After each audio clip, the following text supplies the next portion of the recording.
अस्सलाम वालेकुम नाज़रीन, मैं हूँ असनाद मलिक अपने नए प्रोग्राम के साथ। नाज़रीन, 26वीं आइनी तरमीम के हवाले से पार्लियामेंट का इजलास चल रहा है।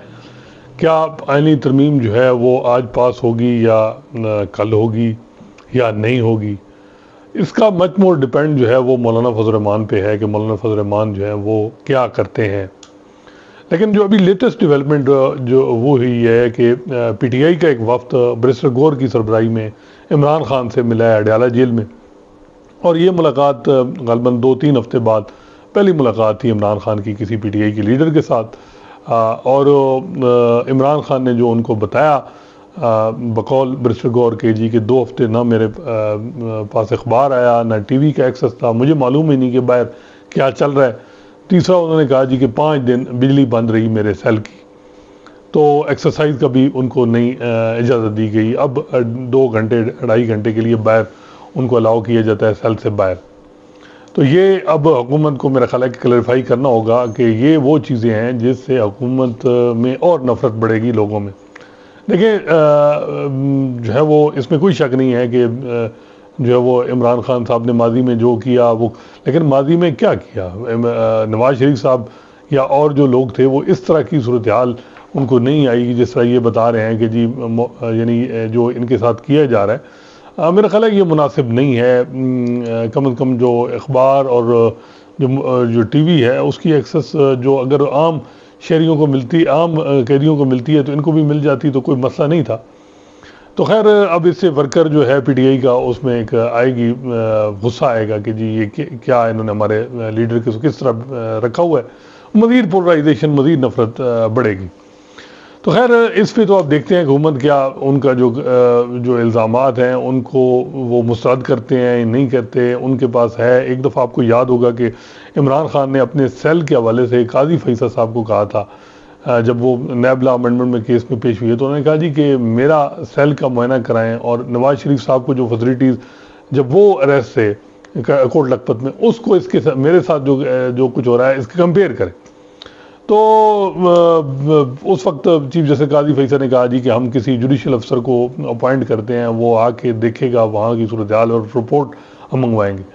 अब कोई क्या काजी फैसल साहब ने कोई जुडिशल अफसर अपॉइंट किया गया या नहीं इसका कोई मालूम नहीं, क्योंकि काजी फैसल साहब भी ज़ाहिर बात है वो यानी पीटीआई और उनमें क्लैश तो पूरा खुल के एक दूसरे के ख़िलाफ़ आए। और पीटीआई भी जो है वो पहले उन्हें उम्मीद थी कि काई साहब हमें बचाएंगे इस्टेब्लिशमेंट से जो भी हमारी लड़ाई है, लेकिन उनको मालूम तब हुआ कि काई साहब ने तो जो उनके ख़िलाफ़ जो प्लान थे उसमें पूरा यानी दूसरी साइड पे चीज़ें 13 जनवरी हो या रिकाउंटिंग में 3 सीटें देना हो, तो उनको समझ आ गई कि ये तो हमारे साथ नहीं है बल्कि ये दूसरी तरफ से हमें रगड़ा लगा रहे हैं।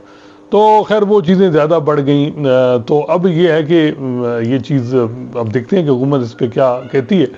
दूसरा है कॉन्स्टिट्यूशन अमेंडमेंट के हवाले से जो इमरान खान ने इनको बैरिस्टर गौर कहते हैं कि हमें कहा कि जी आपकी जो मौलाना फजल रहमान के साथ एंगेजमेंट है वो ठीक है, उसको उन्होंने इंडोर्स किया, मौलाना फजल रहमान की तारीफ़ की। और लेकिन उन्होंने कहा जी कि मुझे वक्त चाहिए जो है वो मैंने यानी मज़ीद डिलिब्रेशन करनी है, इस आइनी पैकेज को सपोर्ट करना है या नहीं।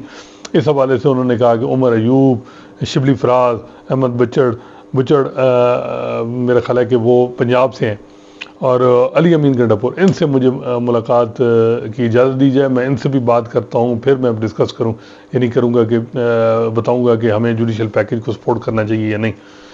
ये प्रेस कॉन्फ्रेंस की और उसके बाद वो जो रहनुमा हैं वो मौलाना फजल रहमान के पास चले गए। अब मौलाना फजल रहमान को वो बताएंगे कि क्योंकि वो बैरिस्टर गौर के मुताबिक हमने वो उनके बकौल के हमने बता दिया मौलाना फजल रहमान को कि हम इमरान खान साहब के बग़ैर 1 इंच भी कोई आगे नहीं चल सकते, जो भी होगा वो इमरान खान साहब की इंडोर्समेंट से होगा।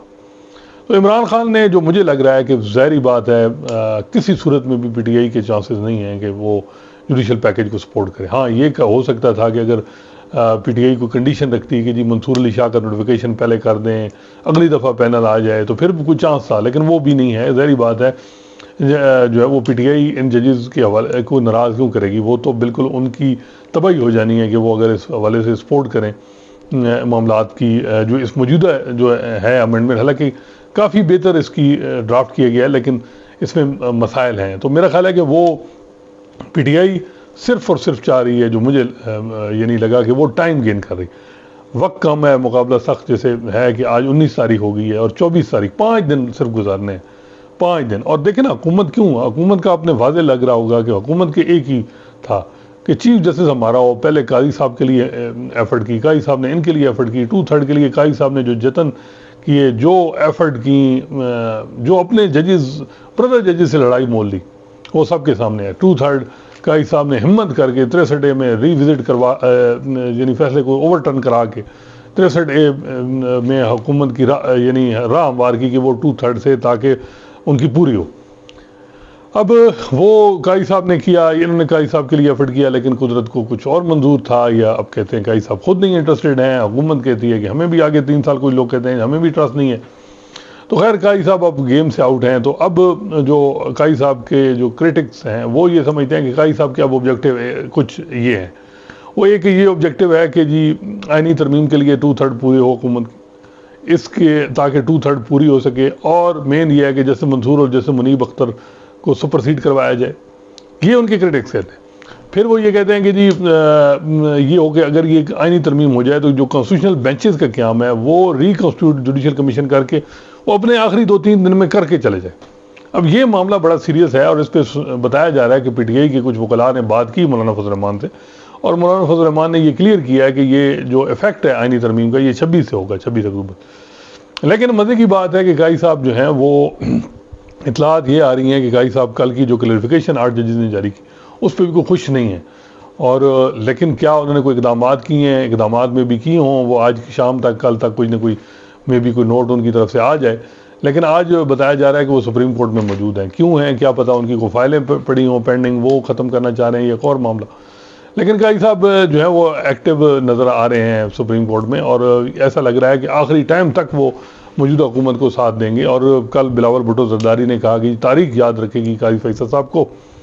अब बिलावल भुट्टो जरदारी साहब ने क्यों कहा, मेरा ख्याल है कि एक वजह यह है कि इसमें कोई शक नहीं है कि पहले जस्टिस काजी फैसल चीफ जस्टिस हैं जो पीपल्स पार्टी के हवाले से हॉस्टाइल नहीं रहता है। 2009 से जो भी तकरीबन चीफ जस्टिस देखे हैं, नासिर मुल्क साहब तो चले उनका ये था, लेकिन मेजॉरिटी जो हाई चीफ जस्टिस थे या उनकी टर्नओवर में पीपल्स पार्टी को हमेशा टफ टाइम ही मिला। तो people's party hostile chief justice को देख के काजी साहब ने तो आते साथ चाहे जो भी नियत हो, जो भी भुट्टो रेफरेंस डिसाइड किया, हालांकि उसमें और जज भी थे जैसे मंसूर अली शाह भी थे, तो इस चीज़ को वो करते हैं कि काजी साहब ने बड़ा काम किया, फैज़ाबाद धरना की जजमेंट दी, अब उसकी इम्प्लीमेंटेशन नहीं करवा सके, 1 साल में ये 2/3 हुकूमत की कंप्लीट करवाते रहे। अपनी जजमेंट थी जिसकी वजह से इनकी बड़ी पहचान थी फैज़ाबाद, उसकी क्या इम्प्लीमेंटेशन की तरह क्यों काजी साहब ने टेकअप नहीं की, मिसिंग पर्सन क्यों नहीं टेकअप किया, मिलिट्री कोर्ट में सिविलियन ट्रायल का फैसला क्यों नहीं अपने टेनोर में हुआ। ये सवाल काजी साहब से पूछने चाहिए वैसे, कि आपका तारीख में याद रखा जाएगा कि जी माजी की इस्टेब्लिशमेंट जो प्रीवियस इस्टेब्लिशमेंट है जो आपके खिलाफ भी थी, आपने सब कुछ किया, लेकिन मौजूदा स्टेटस को में कोई एक काम बता दें जिससे आपने मौजूदा स्टेटस को नाराज़ किया हो। हाँ, एक चीज़ पे कहते हैं वो ये था कि जी जो आलिया नीलम है लाहौर हाई कोर्ट की चीफ, उस पर कुछ कहते हैं कि लोग कहते थे कि जी हमें नहीं किसी और को अपॉइंट करना चाहिए, तो उन्होंने किया, यानी उनकी ख्वाहिश थी उस पर किया। लेकिन अब तो हुकूमत को ममनून होना चाहिए कि जो आलिया नीलम साहबा जो हैं वो जिस तरीके से चला रही हैं हाई कोर्ट, हुकूमत के लिए कोई परेशानी नहीं अगर। लेकिन जो सबसे बड़ा काम किया काजी साहब ने, मलिक शहजाद लाहौर हाई कोर्ट के चीफ जस्टिस को जल्दी सुप्रीम कोर्ट ले आए, ये कोई छोटा काम है। काजी साहब ने ऐसे ऐसे काम किए हैं, अगर वो मलिक शहजाद 3 महीने और रह जाते तो हालात कुछ और डिफरेंट है। इसके अलावा आप देखते हैं कि क्या कुछ यानी सूरत हाल यानी होती रही, तो सब कुछ मिली भगत से ही हमारे अनफॉर्चुनेटली इस मुल्क में चलता रहा है, माजी में भी और अब भी। तो अब काजी साहब अब क्या कर सकते हैं, ये जो क्लैरिफिकेशन जारी हुई ये जारी करनी चाहिए थी। कुछ लोग कहते हैं कि ना करते जजेस, ये अगर काजी साहब जो कुछ कर रहे हैं ये खुद अपने आप को एक्सपोज करेंगे, या हुकूमत जजेस को इतना ज़्यादा नहीं करना चाहिए। लेकिन दूसरी तरफ ये है कि जजेस पे बहुत दबाव है, कुछ लोग वकला हजरात, कुछ साफ़ी, कुछ ऐसे लोग वो समझते हैं कि जजेस को अपनी नौकरियां नहीं बचानी चाहिए, उनको आइन को प्रोटेक्ट एंड प्रिजर्व करना चाहिए उन्हें। तो जजेस को दोनों तरफ से एक प्रेशर है। ये नहीं भूल जाए आपके जज जो वो चुप करके बैठ जाएंगे तो उनको जो है वो जो उनके साथ खड़े हैं वकील, वो चुप करके बैठ जाएंगे। वो उनसे एक्सपेक्ट करते हैं कि वो भी फिर आगे अपना अपना हिस्सा डालें, अपनी नौकरियों को की ना करें। लेकिन मे बी वो ये बात भी हो कि हमें जो वो एक टाइम गुजारना है थोड़ा, बजाय इसके कि लड़के यानी एक टाइम से पहले कोई अपनी शॉट खेलें तो कैच आउट हो जाए, तो वो ज़्यादा मुनासिब नहीं है। तो अपना टाइम देखें, थोड़ा टाइम के साथ ही चलें, ये एक स्ट्रेटजी हो सकती है। लेकिन एक बात ये है कि जजेस में अप्रोचेस का भी फ़र्क हो सकता है। अब ये 8 जजेस हैं, इनमें में भी कुछ जजेस ये भी होगा कि कॉन्स्टिट्यूशनल बेंच में तो ये तो आ जाएंगे, कुछ को ये होगा कि जी जूनियर हैं। तो सबसे ज़्यादा जो इस वक्त विक्टिम जो मुझे लग रहा है वो मंसूर अली शाह है। लेकिन अब मंसूर अली शाह साहब के लिए काफ़ी ज़्यादा यानी मसाइल हैं। वो साकिब निसार और उमर अताब बंदयाल और गुलजार अहमद का जो दौर था, उनको पीटीआई के वो फेवरेट जज नहीं थे और उन्होंने अपने काजी साहब का साथ दिया, उस वजह से भी वो फेवरेट नहीं थे। अब उनका बदला काजी साहब ने उनको दे रहे हैं। इसके अलावा और भी जो चीज़ें थी वो उनके सबके सामने है कि उन्होंने वो जो फैसले किए, तायाद नली नवाज शरीफ की जो कि उस बेंच में कौन थे। इसके अलावा अगर आप देखें भुट्टो रेफरेंस हो, खुर्शीद शाह की 2.5 साल बेल कोई नहीं दे रहा था उनको, सुप्रीम कोर्ट से फिर मामला हाई कोर्ट चला गया था, तो वो बेल आर्डर किसने लिखा था। इसके अलावा काफ़ी चीज़ें हैं। लेकिन बात यह है कि इस वक्त मंसूर अली शाह जो हैं वो बज़ाहिर ये लग रहा है कि सबको कि मे भी हुकूमत उनको ना अजीब जैसे बनाए, लेकिन पब्लिक में उनकी बड़ी एक अब सपोर्ट बन गई है। और वो अगर वो मज़ीद अगर उनको इग्नोर किया जाता है तो ये हुकूमत को ये अगर ये समझे कि ये चीज़ें यानी खामोशी हो जाएगी और सारे मामलात, वो ऐसे नहीं होंगे। हाँ, मच मोर डिपेंड है कि मंसूर अली शाह खुद क्या करेंगे, उन पे है कि वो इस मौजूदा प्लानिंग जो मौजूदा हालात में वो किस तरह चलाएंगे। कुछ चांसेस हैं कि मे बी उनका नोटिफिकेशन हो भी जाए, अगर हुकूमत समझे इतनी बड़ी तरामीम करके वो अगर चीफ जस्टिस को इग्नोर करती है और ऐसा जो रिफॉर्म करने वाला चीफ जस्टिस जिसने जुडिशरी में रिफॉर्म लानी, उसको आप इग्नोर करेंगे तो आपका क्या ख्याल है कि आप ऐसे ही रहेंगे? बड़ा मुश्किल है। बहुत से लोग कहते हैं जी मुनीब अख्तर असल टारगेट हैं जजेस के, मंसूर अली शाह नहीं है। सॉरी, हुकूमत के टारगेट जो है मुनीब अख्तर हैं, मंसूर अली शाह नहीं। और उनका हुकूमत का ये है कुछ लोगों का कि जी अगर हम जिया अफरीदी साहब को चीफ जस्टिस बनाते हैं तो मुनीब अख्तर रिज़ाइन कर देंगे। तो मुनीब अख्तर रिज़ाइन करेंगे तो मेरा ख्याल है मुनीब अख्तर साहब रिज़ाइन नहीं करेंगे और ना उन्हें करना चाहिए। वो अंदर से बैठ के अपना जो भी हो रजिस्ट करेंगे मामलात को।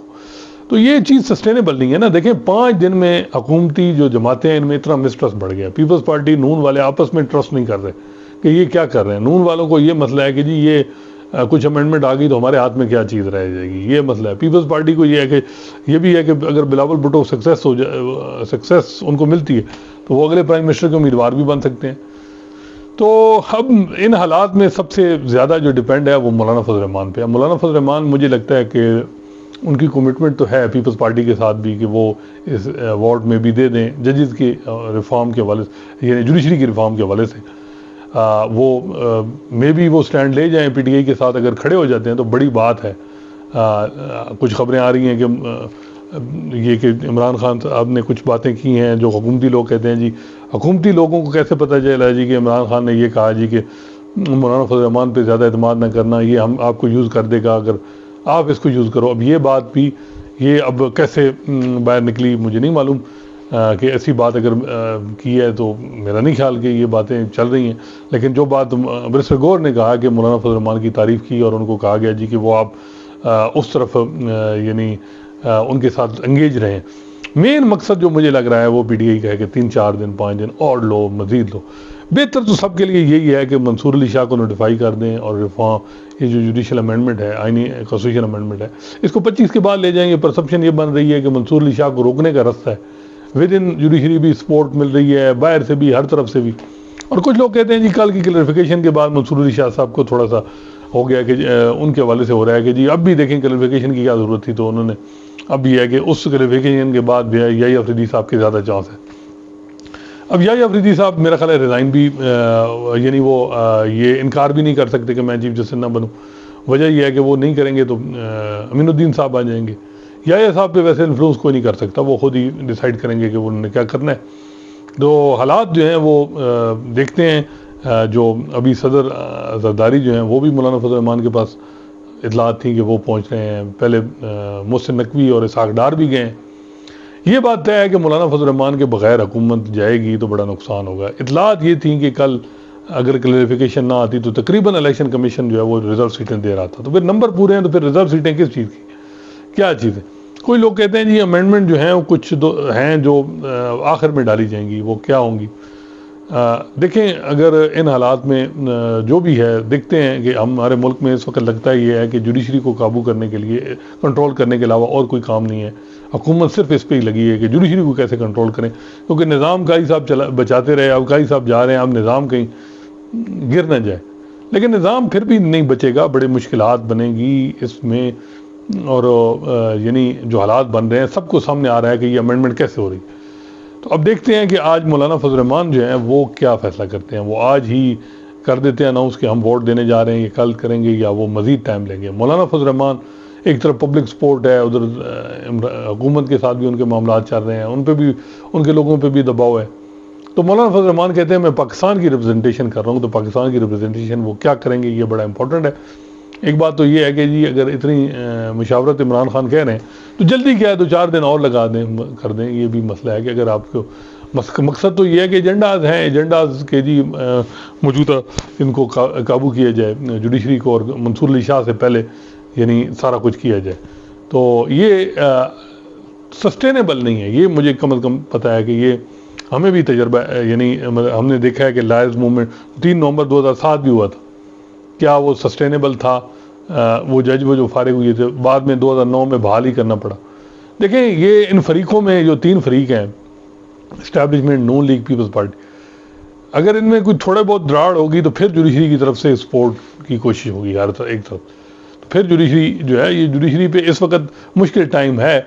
और मुश्किल टाइम इस वजह से नहीं है कि उनके खिलाफ जो है वो इस्टेब्लिशमेंट है या नून लीग है, पीपल्स पार्टी, वो इस वजह से है कि काजी फैसल साहब जैसे चीफ जस्टिस हैं जो जजेस को भी कुछ नहीं कर रहे हैं, और चीफ जस्टिस के बगैर कोई जज कुछ नहीं कर सकता। इस वक्त जो हो रहा है इसका क्रेडिट सेहरा, जिस तरह मौलाना फजल रहमान ने उस दिन कहा कि इस पूरी अमेंडमेंट के पीछे एक शख्स है और उसका नाम क्या है, तो वो ऐसे हो गया कि जी कौन है कौन है, सबने कहा जी कौन है, किसी ने, उन्होंने कहा जी मुँह से नकवी है ये वो, लेकिन हामिद मीर साहब सीनियर साफ़ी कह रहे हैं कि वो काजी फैसल साहब अब नहीं है, फिर भी सारा कुछ काजी साहब के खाते में जाएगा। इवन अभी रिटायरमेंट हो गई तो इनके खाते में जो चीज़ें इन्होंने नहीं की वो भी आ जाएंगी। देखिएगा, यहाँ यही मसला है कि जो बंदा जब नौकरी पे जाता है तो सब सारा बैगेज उसके दिमाग के, जी वो उसने भी ये किया वो किया। यही चीज़ें इफ्तिखार चौधरी के साथ जो 2013 का इलेक्शन सारा उस पर चढ़ गया, ये सारा कुछ फिर देखिएगा सब कुछ काजी साहब पे आएगा। काजी साहब तब समझेंगे कि कौन उनको ठीक कह रहा था और कौन गलत यानी कह रहा था, और कौन उनको जो उनका जो असल हमदर्द थे वो क्या कह रहे थे और क्या उन्होंने किया। देखते हैं क्या हालात बनते हैं आज और कल, तो मेरा ख्याल है हर चीज़ क्लियर हो जाएगी इंशाल्लाह। नए मौजू के साथ आपकी खिदमत में हाजिर होंगे। अल्लाह हाफ़िज़।